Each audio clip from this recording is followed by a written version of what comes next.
Isa ngayon sa mga nangungunang hadlang sa pagpapatupad ng dekalidad na edukasyon sa Pilipinas ang bullying.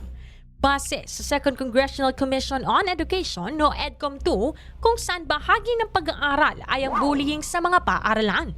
Lumalabas sa report ng Program for International Student Assessment o PISA noong 2019, 65% ng mga Pilipinong estudyante ay nabibiktima ng bullying at least isang beses kada buwan.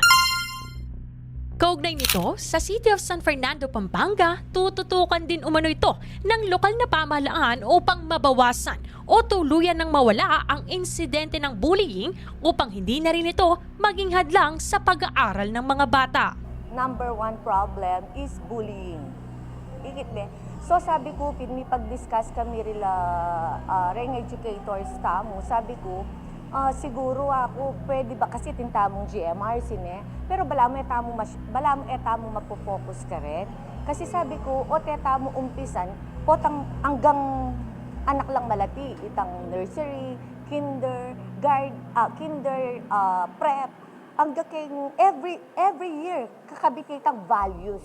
Kasi akakita mo ka rin ngaliwang bansa, akakita mo like China, Japan, tuturudang mo muna itang kagandahang asal, Baka kasi ang gaking tumata mo kasi dadalata mo ito. So from there siguro, potang balo na ning anak at inculcate king utak na mature ito, at ating karmang malyari kaya ka, pagpagpatuloy mong gagawa nito, ma-inculcate king utak. Dahil niya siguro, potang dagol ang gaking elementary, high school, college, ala ng bullying. Kasi tatakot na lang. So, kailangan siguro pag-umpisan talak, ketang at the early age, kay ba't ka rin mo naman pengari, educate tala rin din pengari, base ka rin sarili ng experience like me. Kaugnay niyan, naniniwala rin si Kaluwag na kailangan ding pagtuunan ng pansin ang pag-hire ng national government ng karagdagang mga guidance counselor.